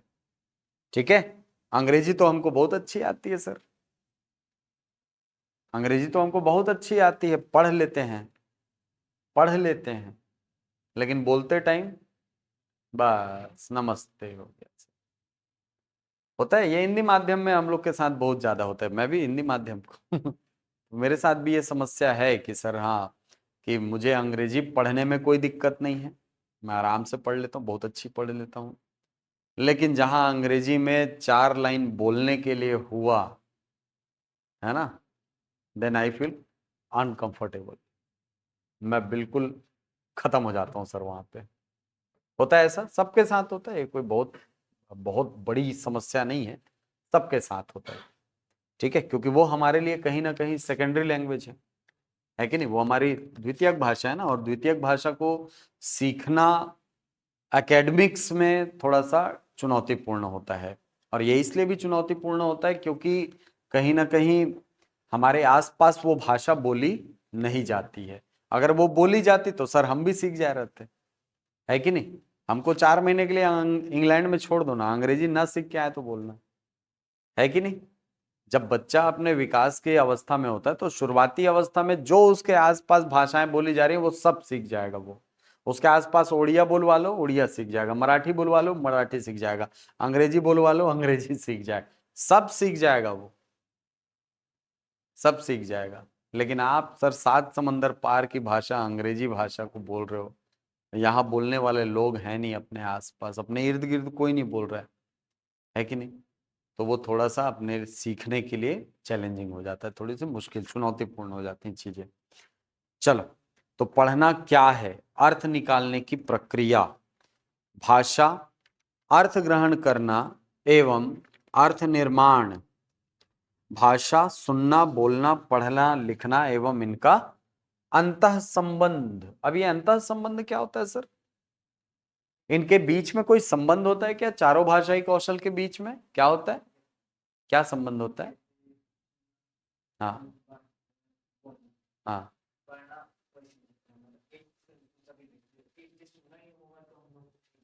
हाँ। हम्म। अच्छा। हम्म। ये अंतः संबंधित होते हैं चारों, दो नहीं, चारों अंतः संबंधित है सर। ठीक है। जो बच्चे सुन नहीं पाते, बचपन से ही बधिर होते हैं, वो आगे जाकर बोल भी नहीं पाते। सुना है आपने, ये फिनोमिना होता है हमारे यहाँ। ठीक है, इस वर्ल्ड में है ये है। इसका एक सीधा सा रीजन है सर, इनपुट नहीं जाएगा तो आउटपुट कहाँ से आएगा। कान इनपुट है कि नहीं, बच्चे के ब्रेन में जाने के लिए इनपुट है। आप बटन चालू ही ना करो और बोलो पंखा घूम जाए, संभव है नहीं है सर। आप दरवाजा ही ना खोलो और सोचोगे घुस जाओगे, प्रेत प्रेत थोड़ी हो आप, भूत प्रेत थोड़ी हो। हाँ, ऐसा नहीं होता सर। आपको अगर आउटपुट चाहिए तो आपको इनपुट देना होगा। क्लियर है। चल, तो ये भाषा शिक्षण में सुबोपली आपका है, पढ़े हो ऐसे ही, सुनना, बोलना, पढ़ना, लिखना, इसका इसका अंतः संबंध है सर। इसका क्रम पूछ देता है कई बार, ठीक है, तो रटे ही हुए हो सुबोपली। अगला, मूल्यांकन। मूल्यांकन बहुत इंपॉर्टेंट टॉपिक है, क्योंकि मूल्यांकन में केवल मूल्यांकन नहीं पढ़ना है सर, आप लोगों को असेसमेंट भी पढ़ना है, आकलन भी पढ़ना है इसमें। ठीक है, इवैल्यूएशन तो पढ़ना ही है, साथ में आपको आकलन भी पढ़ना है। ठीक है। हाँ, भाषा में मूल्यांकन क्यों और उसकी प्रकृति क्या होनी चाहिए। मतलब आप बच्चों में भाषा मूल्यांकन कर रहे हो, वो जो बच्चे भाषा सीख रहे हैं तो उसका मूल्यांकन आप कर रहे हो, आप 10 में से उनको 8 दे रहे हो, किस आधार पर दे रहे हो। आपके पास वाजिब रीजन होना चाहिए, ठीक है, कि मैंने इसके 2 नंबर इस जगह पर काटे हैं। ओके। बच्चों में भाषा क्षमता के आकलन के संभावित तरीके, आकलन आ गया। ठीक है, भाषा क्षमता के आकलन के कौन कौन से तरीके हो सकते हैं, ये हमको देखना है। वैसे देखा जाए तो बहुत सारे तरीके होते हैं, लेकिन कुछ चुनिंदा तरीके जो कि बहुत महत्वपूर्ण है आपके एग्जाम के लिए, उनको हम लोग देखेंगे। ठीक है। भाषा सीखने, लिखने व पढ़ने की प्रक्रियाओं में गलतियों की भूमिका। त्रुटियां बहुत महत्वपूर्ण होती है सीखने की प्रक्रिया में, चाहे आप भाषा सीखो, चाहे गणित सीखो, चाहे कोई भी चीज सीखो। अगर आप सीखने की प्रक्रिया में हैं और सुधार करने को अपनी क्षमता मानते हैं, तो आपके लिए त्रुटियां एक मार्गदर्शक की भांति व्यवहार करती है कि नहीं? अगर आप सीखने की क्षमता रखते हैं कि हाँ मुझसे गलती हुई है, एक्सेप्ट करना जानते हो, तो आपको आगे बढ़ने से कोई नहीं रोक सकता, क्योंकि आप केवल और केवल वहां पर गलतियों को पहचान नहीं रहे हो सर, आप वहां पर गलतियों को पहचानने के साथ उनमें सुधार कर रहे हो, है कि नहीं? और यदि ये सुधार की प्रवृत्ति आपके साथ जुड़ जाती है, तो कहीं ना कहीं आपके व्यक्तित्व के साथ साथ आपके सीखने की प्रक्रिया को दुगना कर देती है सर। ठीक है, तो अपने को वो सारी चीजें देखनी है, गलतियों की क्या भूमिका होती है, पढ़ना है हमको। ठीक है, और बच्चे हैं तो यार गलतियां स्वाभाविक सी बात है कि नहीं? मैं दांत में करंट खाया हूं, मैं और क्या बोलूं दांत में करंट खाया हूं मैं। ठीक है, ऐसे ही प्लग लगा के चालू करते थे सब, मैं सोचा कि यार लगा के काट के देखते हैं। मैं असल में वो भी नहीं था, मैं तार लगाया, चालू नहीं हुआ ना, तो दांत से ऐसा काट रहा था वायर को, पड़ा करंट, 1 हफ्ता खाना नहीं खा पाया था मैं। लेकिन वहां से मैंने ये चीज सीख लिया कि दांत से काटना। उसके बाद फिर इलेक्ट्रिकल इंजीनियरिंग मैंने की है। ठीक है, हाँ, उसके बाद इंजीनियरिंग की मैंने, वो भी इलेक्ट्रिकल ब्रांच से। ठीक है। हाँ, तो कहने का मतलब ये है कि सर जब आप गलतियों से सीखते हैं ना, आप ऐसे कौन कौन बच्चा होगा जो अपने घर में पुराने जमाने में रेडियो नहीं तोड़ा होगा, बताओ, या टॉर्च नहीं तोड़ा होगा, या लालटेन को खोल के नहीं देखा होगा? कौन होगा? मेरे नहीं लगता कोई ऐसा होगा। या खिलौनों के खोल के अंजर पंजर अलग नहीं किया होगा, या टेडी बियर फाड़ के अंदर से रुई नहीं निकाला होगा? कौन बच्चा होगा बताओ तो? सारे बच्चे करते हैं। क्यों करते हैं सर? अंत में घूम फिर के जवाब जिज्ञासा पर आ जाती है। समझ आई बात? और जिज्ञासा शांत करने के दौरान अगर सही मार्गदर्शन नहीं है तो गलतियां तो होंगी, और होना भी चाहिए। ठीक है, क्योंकि गलतियों को देखो, अगर कोई आपको, जैसे रास्ते पर चल रहे हो, कहीं पर खड्डा है ना, अगर कोई आपको बार बार उठा करके पार करेगा ना, तो आप कूद करके पार करना नहीं सीख पाओगे। सीखना तो तब है ना सर, जब एक बार गिरो, 2 बार गिरो, तीसरी बार छलांग लगा के पार कर जाओ, है कि नहीं? वही त्रुटियों की भूमिका है। आपको 2 बार गिराएंगे वो, लेकिन तीसरी बार में आपको सक्षम बना देंगे कि आप वहां से कूद करके पार हो जाते हो, फिर उससे भी बड़े गड्ढे को पार कर जाते हो आप। ये सीखने की भूमिका होती है। क्रिकेट खेलते समय लड़कों को कितने बार बॉल लगी होगी सर चेहरे पे, है कि नहीं? कितने बार हाथ पैर टूटा होगा? टूटे कि नहीं हाथ गोड़? टूटे सर। हाँ, लेकिन अगली बार समझ आ गया कि अच्छा ऐसे खेलना है। ठीक है। स्कूल के टाइम पे हमको कितना अच्छा लगता था सर, स्कूल के पीछे वाले बेर के पास में जाकर के बेर खाना, है कि नहीं? जाम बगीचा में जाम खाना कितना अच्छा लगता था। लेकिन जब पड़ी 2-4 बार छड़ी, तो समझ आया अच्छा ये नहीं करना, स्कूल में बैठ के पढ़ना ज्यादा अच्छा होता है। वो भी गलतियां हैं, है कि नहीं? तो त्रुटियां तो बहुत सारी है सर, इसकी इसकी कोई सीमा नहीं है। ठीक है, आजीवन व्यक्ति त्रुटि करता है, आजीवन सीखता रहता है। सीखने की प्रक्रिया आप पढ़ते हो, अर्जन जो होता है या अधिगम जो होता है, वो आजीवन चलने वाली प्रक्रिया है। ठीक है, और अर्जन केवल और केवल भाषा का नहीं होता, व्यवहारों का भी होता है। ठीक है, और ये व्यवहार क्या है सर? ये व्यवहार यही तो है सर, यही तो है जो आप करते हो। आप अभी जो बैठे हो, ठीक है, क्या आप बचपन में ऐसे बैठते थे शांत? हैं, चाय चाय करते थे ना? हाँ, पड़ी थी छड़ी, आज तक याद है, इसीलिए शांत बैठे हो। होता है ये। ठीक है, एक समय के बाद ये सारी चीजें मतलब ऑटोमेटिकली आपके व्यवहार में आ ही जाती हैं।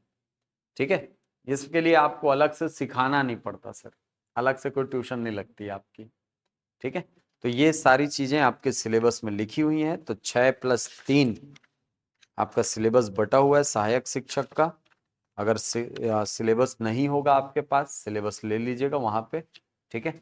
रिसेप्शन में किसी को बोल करके सिलेबस आपको उपलब्ध करा दिया जाएगा, आप लोग बस पढ़ो साथ में, ठीक है। आपका सिलेबस बहुत अच्छे से तैयार होगा, निश्चिंत रहिए उसके लिए। बहुत बड़ी टीम है, सारे अनुभवी शिक्षक हैं आपको पढ़ाने के लिए, पर्याप्त अनुभव है उनके पास में। और मैं तो ये उम्मीद कर रहा हूं कि सीजीपीएससी ले क्वेश्चन, मतलब पेपर जो है वो सीजीपीएससी ले।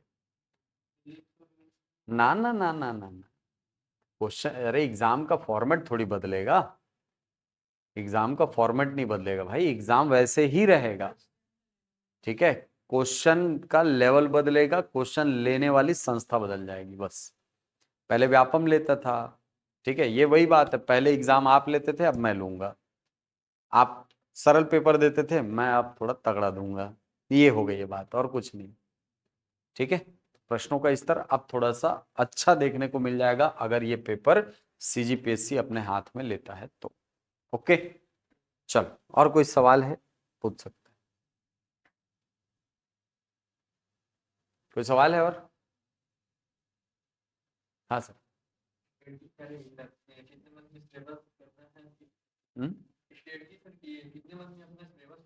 सिलेबस ये मान करके चलिए कि आपका लगभग 4 मंथ का टारगेट हम लोग लेके चल रहे हैं, क्योंकि आपका एग्जाम फिर भी अभी देखा जाए 4 से 5 मंथ बोल दो, ठीक है। हाँ हाँ, टीटी का एग्जाम है ना फरवरी में, बिल्कुल है, तब तक तो कंप्लीट हो जा रहेगा ना आपका। हाँ, सीटीटी तक, इतना बड़ा हिस्सा मैं बता रहा हूँ, सीटीटी का एग्जाम जो होगा ना वहां तक मान के चलो कि आपके सिलेबस का लगभग 60 to 70% हिस्सा कवर हो चुका होगा सीटीटी तक। और सीजीटीटी तक लगभग आपका पूरा सिलेबस हम लोग कंप्लीट करा चुके होंगे, ठीक है। सीजीटीटी तक अगर 2-4 सब्जेक्ट, क्योंकि जीएस वाले पोर्शन को अगर हम लोग पढ़ाने के लिए जाएंगे ना, बहुत बड़ा बड़ा हिस्सा है इसमें, ठीक है। तो इसीलिए हम लोग का मेन फोकस, इसीलिए मैंने बोला ना शुरू में ही, बड़े हिस्से के रूप में आप देखोगे तो ये आपको दिखाई पड़ रहे हैं, ऐसा बोला था ना। तो बड़े हिस्से मतलब ये हिस्से हैं सर, इनको हमको पहले कंप्लीट करना है। ये हिस्से पैरेलली अगर एक एक क्लास भी चलते रहे ना, ठीक है, चलेगा। इंग्लिश दिव्या मैडम पढ़ाएंगे। हाँ, तो टीईटी फरवरी में होगा ना, वही तो बोल रहा हूँ। टीईटी फरवरी तक, सीजीटीईटी तक लगभग ये एग्जाम हम लोग, ये सिलेबस हमारी कोशिश रहेगी कंप्लीट करा दें हम लोग, ठीक है। अगर किसी कारण से मान लीजिए कोई सेक्शन बचा भी रहेगा, तो मैं बता रहा हूं आपको, ये हिस्से में से बचा रहेगा, बचा रहेगा तो, ठीक है। आपको ये 2 सब्जेक्ट ना मैडम पढ़ाएंगे, इंग्लिश पढ़ाएगी और कंप्यूटर दिव्या मैडम पढ़ाएगी आपको। हाँ, अभी तो वैलिड है सीटीईटी और सीजीटीईटी। हाँ, क्या? मैथ्स सर का शेड्यूल जैसे ही फ्री होगा सर आ जाएंगे, ठीक। सीटीईटी और सीजीटीईटी का, सीटीईटी के लिए दिसंबर में होता है ना, और सीजीटीईटी आपका फरवरी का डेट है, वो तो डिक्लेयर्ड है पहले से, ठीक है। एग्जाम कब तक होगा मुझे लगता है, देखो अब एग्जाम में रिजल्ट जो है ना वो बहुत देर हो रहा है, ऐसी वाली शिकायत है ही नहीं, ठीक है। एडीआई 1 महीने में दे दिया यार रिजल्ट, यार और क्या बोलोगे। अभी असिस्टेंट डायरेक्टर एग्जाम हुआ था ना इंडस्ट्री वाला, 1 महीने में एग्जाम दे दिया, रिजल्ट दे दिया। हाँ हाँ, वो तुरंत दे रहा है, अब रिजल्ट में देर वाला कोई कहानी ही नहीं है, ठीक है। वो पहले बहुत सारे विसंगतियां थी यार, अब उसको खत्म कर दिया गया है। एग्जाम कब तक होगा, लगभग यही, ये मान करके चलो अप्रैल के आसपास आपको एग्जाम दिख जाएगा ये, ठीक है। हो सकता है आपको पद वृद्धि भी देखने को मिल जाए, तब तक हो जाए तो अच्छी बात है, ठीक है। प्रार्थना करो और 10-15 हज़ार पद जुड़ जाएं इसमें, ठीक है, ताकि शिक्षा व्यवस्था को थोड़ा सा सुदृढ़ किया जाए यार हमारे यहाँ। अभी रिपोर्ट आई थी उसमें नीचे से तीसरे नंबर पे हो आप, नीचे से तीसरे नंबर पे। और ऐसा नहीं कि राज्यों में ना, स्टेट प्लस यूनियन टेरिटरी मिला के, संघ राज्य क्षेत्र मिला करके आप नीचे से तीसरे में हो। बहुत दुर्गति है भाई शिक्षा व्यवस्था की। ठीक है, सुधार की जरूरत तो है। चलो और कोई सवाल है? सर हिंदी के लिए कौन से बुक पढ़े? जब सिलेबस चालू होगा ना तो आपको बता दूंगा मैं, है ना पटेल साहब। हड़बड़ा जाने यार, हाँ? मास्टर बनाइए है चबिल हड़बड़ाबे किसे चली। चलो और कोई सवाल है, पूछ सकते हैं। ठीक है, चलो तो एकदम कमर कस लो भाई, कल से सिलेबस चालू कर दूंगा आपका, है ना। और पहला जो टॉपिक मैं आपको पढ़ाऊंगा ना, वो ये पढ़ाऊंगा मैं आपको, सबसे पहला टॉपिक ये भाषा बोध। ठीक है, भाषा बोध इसलिए मैं पढ़ाऊंगा क्योंकि शुरुआत में थोड़ी सी ना भाषा के प्रति जागरूकता आप में आ जाए। ठीक है, क्योंकि अभी तक मैं पहले ही बोला ना, भाषा को हम लोग एज अ सब्जेक्ट लिए हैं, एज अ सब्जेक्ट नहीं लेना है।